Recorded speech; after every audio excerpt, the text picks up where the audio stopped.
আজকে বাড়িতে বানাচ্ছি গোলমরিচ চিকেন। তার জন্য আমি এখানে কড়াই বসিয়ে দিয়েছি। কড়াই গরম হয়ে গেছে। কড়াইতে আমি প্রথমে বাটার দিয়ে দিলাম। তোমরা এখানে বাটারের পরিবর্তে ঘিও অ্যাড করতে পারো। আর দিয়ে দিলাম কিছুটা পরিমাণ সাদা তেল। এবার বাটার আর সাদা তেলটাকে হালকাভাবে একটুখানি গরম করে নিতে হবে। নিয়ে তারপরে আমি এখানে পেঁয়াজ কুচি দিয়ে দেব। আর আমি দুটো মিডিয়াম সাইজের পেঁয়াজকে আমি কুচিয়ে নিয়েছি। পেঁয়াজগুলোকে খুব ভালোভাবে লাল লাল করে ভাজতে হবে, একদম যাকে বলে বেরেস্তা তৈরি করতে হবে। আর রেসিপিটি তোমরা একবার ট্রাই করে দেখো, আশা করি ভালো লাগবে। আর ওই যে ওখানে আমি চিকেন ধুয়ে রেখেছি আর নিয়েছি এখানে টক দই। টক দইটাকে খুব ভালোভাবে ফেটিয়ে নিতে হবে। আর এই রেসিপিটি আর আমার চ্যানেলে নতুন বন্ধু হয়ে থাকলে চ্যানেলটিকে সাবস্ক্রাইব করার অনুরোধ রইল। এ দেখো পেঁয়াজগুলোকে এখানে পুরো লাল লাল করে ভাজা হয়ে গেছে। আমি এবার এতে কিছুটা পরিমাণ অল্প একটুখানি জল অ্যাড করব। জল অ্যাড করে আমি ঢাকা দিয়ে রেখে দেবো কিছুক্ষণ, যাতে পেঁয়াজগুলো খুব ভালোভাবে সিদ্ধ হয়ে যায়। তো এই যে আমি এবার ঢাকা দিয়ে রেখে দিলাম। তো এই দেখো পেঁয়াজগুলো কী সুন্দর সিদ্ধ হয়ে গেছে। আমি এবার দিয়ে দিলাম যে চিকেনটা ধুয়ে রেখেছিলাম, সেই চিকেনটা এতে অ্যাড করে দিলাম। চিকেনটা দিয়ে দেওয়ার পরে আমি এখানে স্বাদ অনুযায়ী লবণ অ্যাড করছি।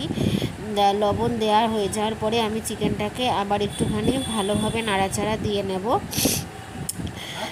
এই যে নাড়াচাড়া দিয়ে দেওয়া হয়ে যাওয়ার পরে আমি এখানে অ্যাড করব হচ্ছে কিছুটা পরিমাণ আদা বাটা ও রসুন বাটা। আমি এখানে আদা রসুন বাটা অ্যাড করেছি, তোমরা ইচ্ছা করলে গ্রেট করেও দিতে পারো। যাই হোক, এখানে আদা রসুন বাটাটা অ্যাড করার পরে আমি চিকেনটাকে খুব ভালোভাবে কষিয়ে নেব, আদা রসুনের কাঁচা গন্ধ দূর হয়ে যাওয়ার পর্যন্ত। আর এই দেখো কষানোর থেকে চিকেন থেকে কতটা জল ছাড়তে শুরু করে দিয়েছে। এতেই কিন্তু চিকেনটা প্রায় সিদ্ধ হয়ে যাবে। তারপরে আমি ফ্যাটানো টক দইটা এটাতে দিয়ে দিলাম। আর এবং ফ্যাটানো টক দইয়ের যে বাটিতে, সেটাতে কিছুটা পরিমাণ জল দিয়ে ওই বাটি ধোয়া জলটাও আমি এতে অ্যাড করব। এবং এতে দেব হচ্ছে আমি কিছুটা পরিমাণ গোলমরিচের গুঁড়ো। যে এখানে আমি গোলমরিচ দিয়ে দিলাম গুঁড়ো। এবার খুব ভালোভাবে কষাতে হবে, আর ঢাকা দিয়ে কিন্তু কষাতে হবে, যাতে চিকেনটা খুব ভালোভাবে সিদ্ধ হয়ে যায়। তো এই দেখো আমি যেভাবে কষাচ্ছি সেইভাবে কষাবে।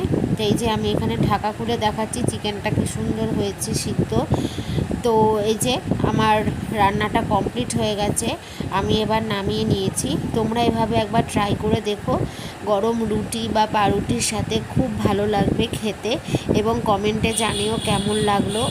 আর তোমরা সবাই ভালো থেকো। আর নতুন বন্ধু হয়ে থাকলে চ্যানেলটিকে সাবস্ক্রাইব করো এবং পাশের বেল আইকনটিকে ক্লিক করে দিও। তো চলো, টাটা।